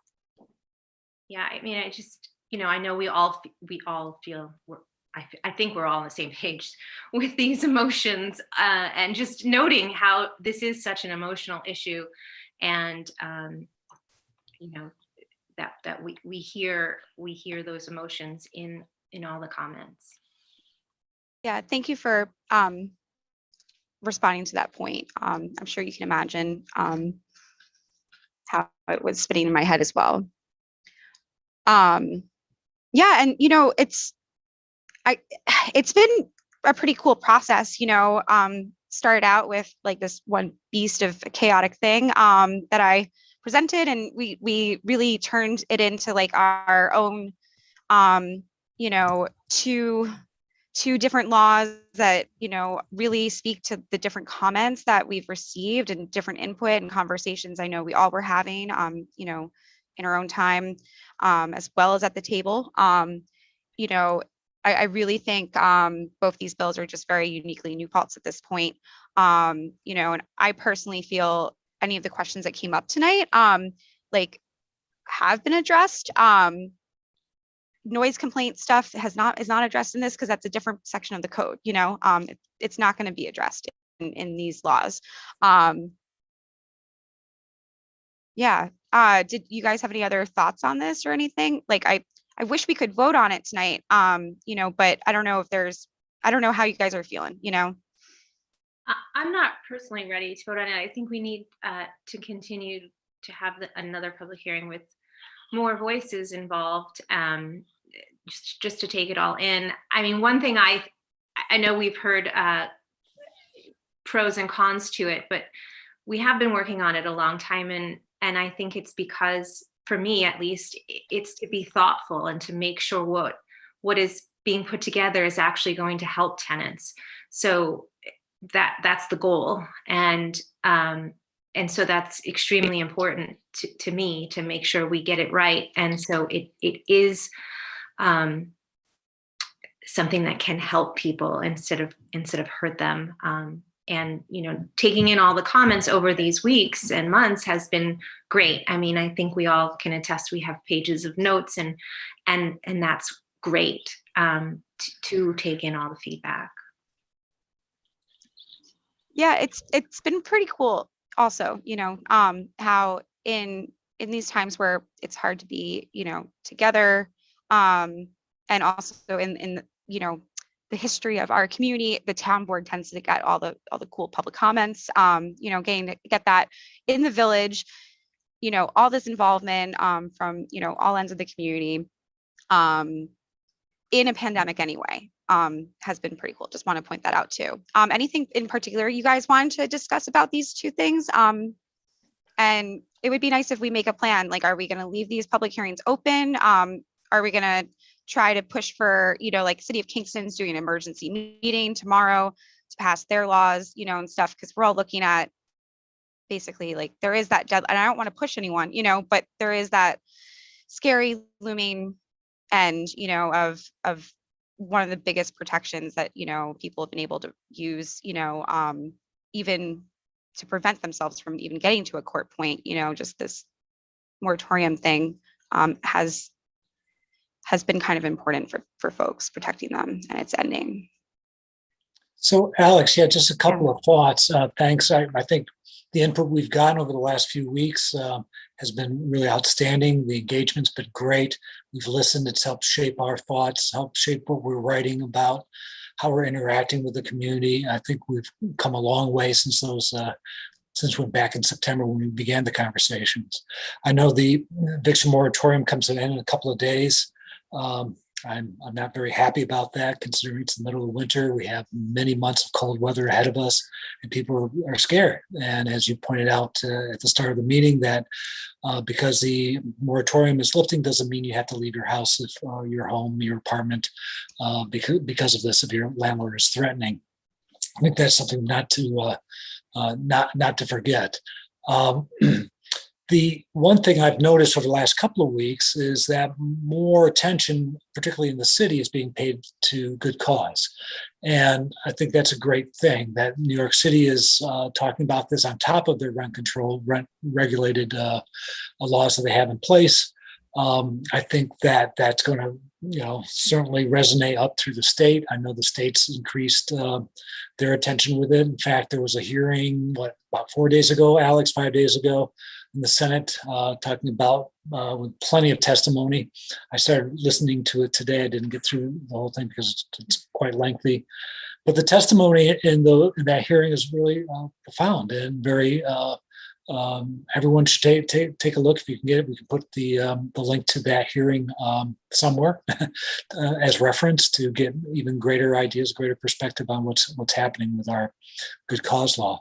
But ultimately, when we brought up the conversation of unconscionable rent increase, that seemed to be what we were hearing, that our tenants in New Paltz, very specific to New Paltz, but not specific to New Paltz in many ways, that you know, people couldn't afford what was being proposed to them.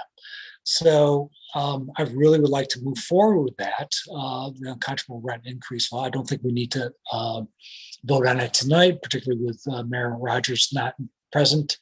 And we also need another review from our attorney who unfortunately was unable to work this week.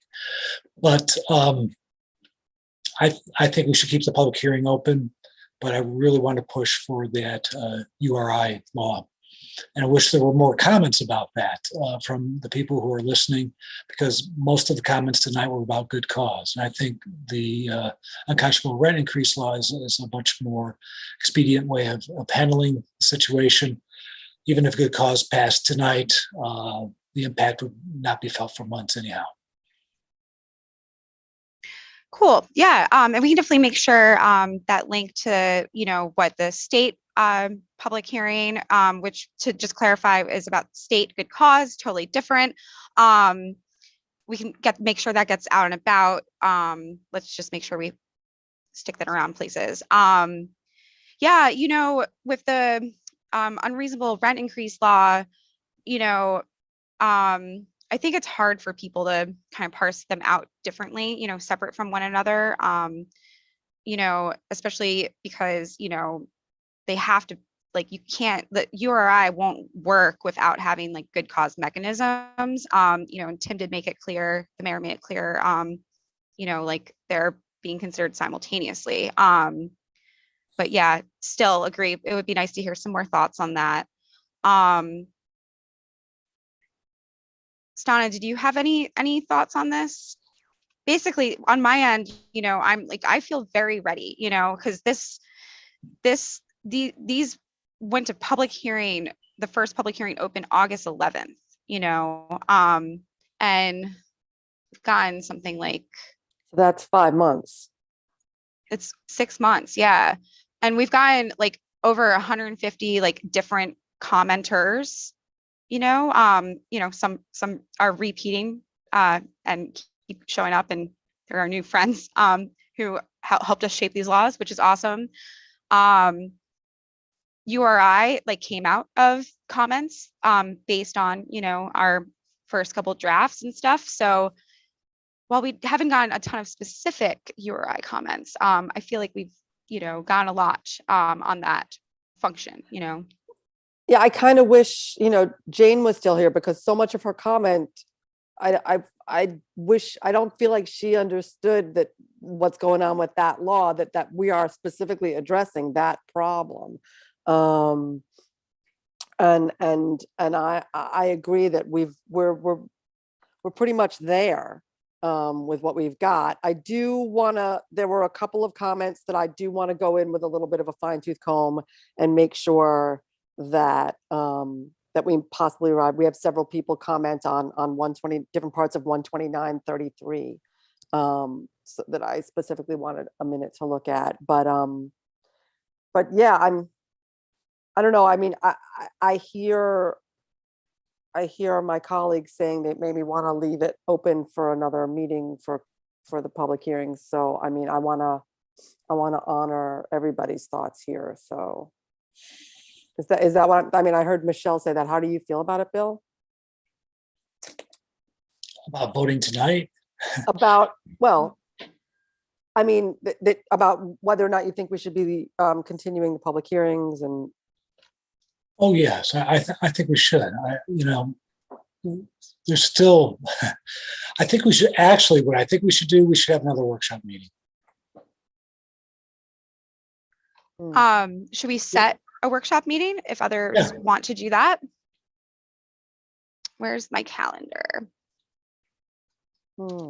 Because then we can get back and forth with the people who are it's very hard to have a conversation with somebody when they're in public comment. I really would like to have conversations with people about what we're doing and where we're going. And the last workshop meeting was very helpful to us. So if we wanted to do that on the 19th, 7 p.m., we could. Sure. But not just good cause, but also the URI. We've got to come up with something better than URI. Wait, what was that? Just the acronym URI just doesn't really fit it. Unconscionable rent increase. That should be part of the workshop meeting. It'll be a naming convention. I love it. Yeah. Ariana, does that work with the Zoom availability and all of that? I'm actually checking that as we speak, but I'm waiting Thank for the you. page to load. Yeah, Wednesday the 19th. So that's in a week from today. Mm-hmm. So I personally can't do that. But that doesn't mean we can't set it. And then try to get another person to cover the meeting. Well, that's our set aside workshop meeting night, as traditionally set forth in our June reorg meeting, which is why I propose it. And it would be, the only Wednesday that we Right. have We between would now not- and the 26th. We actually don't have to notice any Wednesdays because we've set every Wednesday. Yeah, so that it's, any Wednesday is fine and we don't have to notice it. I mean, noticing it is good, obviously, but not legally, we don't have to. But basically it'll be reliant on us having somebody to clerk the meeting. And we definitely need to keep it to a Wednesday, or would we well, we want to try to don't, do it but sooner, or? Wednesdays are designated for village board. So generally there aren't other meetings at those times. I am And a it's little, and it's already like public noticed at that for right. any Wednesday, as of June. So that it just kind of makes it all easier in that way. I'm also going to look at the village calendar just because, okay, it's fine. Just because I've noticed that not all of the recurring meetings from last year in Zoom ended up in 2022. And I think some of them need to be extended, but I looked at the calendar and it's actually open. So it is definitely doable. We just would have to get a clerk. We could set it pending availability of a scribe.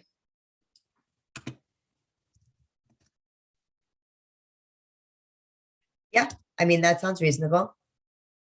Yeah, and I know it feels, maybe rushing to get it and stuff, but in order to get, we want to get in this workshop meeting before our next meeting when these public hearings continue. We just don't want to keep delaying too much, for sure. Right. Ari, can we hire a scribe from, say, historic HBC? I guess I don't see why not. That might require a vote. I don't know. But I would ask Nicole or Heather first. Okay. Yeah. So yeah, let's set our workshop meeting for these two draft laws for next Wednesday at 7, pending the availability of a scribe. And leave the hearings open and to be continued for, the 26th. Just one point, we did discuss at one meeting that we were going to wait to see where the Attorney General's office was on good cause. Have we heard anything from them? No. Yeah, that's unless there's information out there, that I don't have, but I don't believe we have heard back. And I don't know, I kind of didn't think we would in any sort of reasonable amount of time. I have a question. If we're going to workshop this next week, that to some extent, to me, is also a continuation of the public hearing. And I wonder if we'll need to continue them for the following meeting. If we workshop it and we get to something, I guess we could still vote on it after the public hearing that same night, right? So there's no reason to not continue the public hearing. Forget what I said. I just thought it through while I was speaking. Yeah. So we leave them open, so we don't have to worry about renoticing or anything because we're not making any changes. We'll go through whatever issues you guys wanted to go through at that workshop meeting. It'll be a good chance to continue to interact with the public at the table in any ways needed.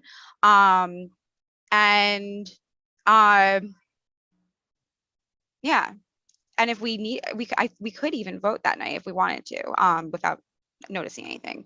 And we don't have to notice anything special for the 26th either if we do not vote during the workshop meeting. So yeah. All right, everyone feeling good with those 2 agenda items before we move So on? next Wednesday at 7. Yeah, see you all there. All right. Motion to approve our resolution for bills and claims.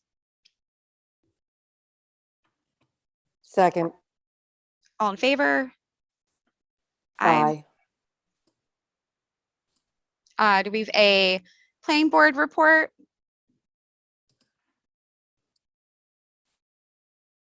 Give me 1 second, thank you.